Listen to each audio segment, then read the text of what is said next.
Praise the lord. ప్రభునందు ప్రియ స్నేహితులందరికీ యేసుక్రీస్తు వారి శుభప్రదమైన శ్రేష్టమైన నామం పేరిట వందనాలు మరియు ఉదయకాలపు శుభాలు. అనుదిన వాగ్దానంతో మనల్ని దర్శిస్తూ ఆదరిస్తూ బలపరుస్తున్న దేవునికి స్తోత్రాలు.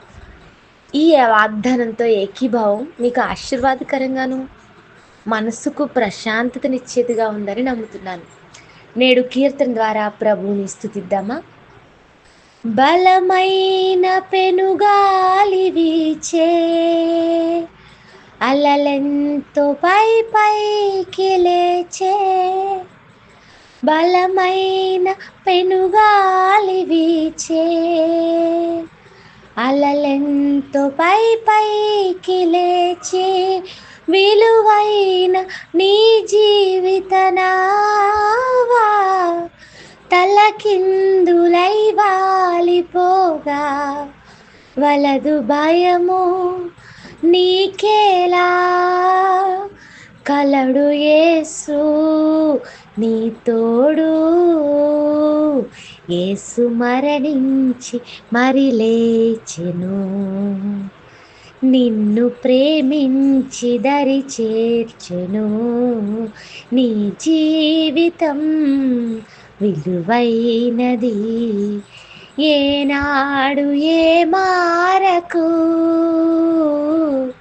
శ్రీ యేసు నామం నీకెంతో క్షేమం, ఈనాడే యోచించుమా. ఓ నేస్తమా తెలియునా, ప్రభు యేసు నిన్ను ప్రేమించేను. నా నేస్తమా తెలుసుకో, ప్రభు యేసు నీకై మరణించేను. నీ జీవితం విలువైనది, ఏనాడు ఏ మారకు. శ్రీ యేసు నామం నీకెంతో క్షేమం, ఈనాడే యోచించుమా. హల్లెలూయా. చాలా అద్భుతమైన అర్థాన్ని ఇచ్చే హెచ్చరిక గీతం ఇది. మన జీవితంలో బలమైన పెనుగాలులు వంటి సమస్యలు, అలలు వంటి ప్రతికూల పరిస్థితులు మన జీవిత నావను ముంచి ఎత్తివేసినప్పుడు భయం వద్దు. యేసు ప్రభు నీతో ఉన్నాడు, నిన్ను దరి చేర్చుకుంటాడు, నిన్ను తిరిగి నిలవబెడతాడు. ఎందుకంటే ప్రభు నిన్ను ప్రేమిస్తున్నాడు, ఆయన నీ కొరకు మరణించాడు. నేస్తమా తెలుసుకో ప్రభు ప్రేమను, నేస్తమా గుర్తించు, ఆయన నీ కొరకు మరణించాడని. నీ జీవితం ఎంతో విలువైనది, విడిచిపెట్టకు, ప్రభు మీద విశ్వాసం ఉంచు అనే అర్థం ఈ పాటలో ఉంది. నేడు వాగ్దానం కీర్తనల గ్రంథం 117 అధ్యాయం 1 వచనం. యెహోవా కృప మన ఎడల హెచ్చుగా ఉన్నది, ఆయన విశ్వాస్యత నిరంతరము నిలుచును. ఈ 117 కీర్తన గ్రంథంలో అన్ని కీర్తనల కంటే చాలా చిన్న కీర్తన. వాటిలో కేవలం 2 వచనాలు ఉన్నాయి. ఈ 2 అధ్యాయాలలో అమూల్యమైన వాక్యాలు మనకు కనిపిస్తున్నాయి. అవి చాలా గొప్ప అర్థాన్ని ఇస్తున్నాయి. దేవుని కృప మన ఎడల ఎలా ఉంటుంది అంటే హెచ్చుగా ఉంటుంది. హెచ్చుగా అనే మాట ఇక్కడ వాడాడు. హెచ్చు అనే పదానికి అర్థం చాలా గొప్పది, అధికమైనదని చెప్పొచ్చు.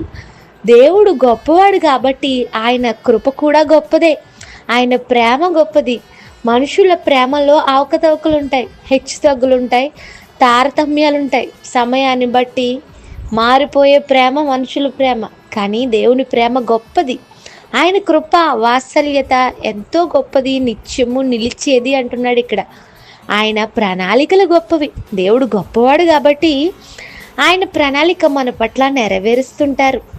ఆయన గొప్పతనాన్ని ఒప్పుకున్నప్పుడు, అంగీకరించినప్పుడు మన జీవితాల్లో మేలు చేసేవానిగా దేవుడు ఎప్పుడు మన పక్షాన ఉంటాడు.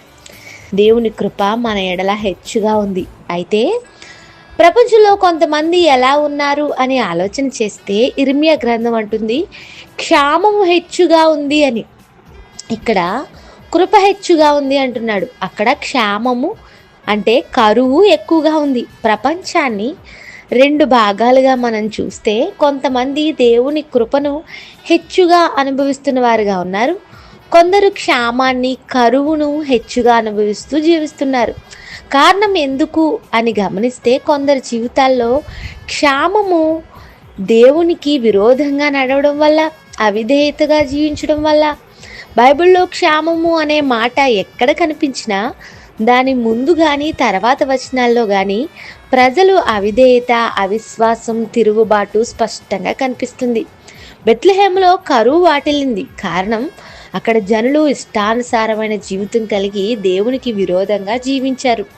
ఇష్టానుసారమైన జీవితం క్షామాన్ని కలిగిస్తుందని బైబిల్ చెప్తుంది. బహుశా ఈరోజు మీలో ఎవరైనా దేవునికి విరోధంగా, అవిధేయంగా ప్రవర్తించడం వల్ల క్షామాన్నిగానే అనుభవిస్తున్నారేమో, క్షామం వైపు వెళ్తున్నారేమో. దేవుని వైపు తిరిగినప్పుడు, ఆయన్ని ప్రార్థించినప్పుడు, దేవుడు గొప్పవాడు, కృపను హెచ్చుగా అనుగ్రహిస్తాడు అని విశ్వసించినప్పుడు మన ప్రార్థన అంగీకరించి దేవుని ఇష్టానికి మనం ఒప్పుకున్నప్పుడు మన ప్రార్థన అంగీకరించబడుతుంది.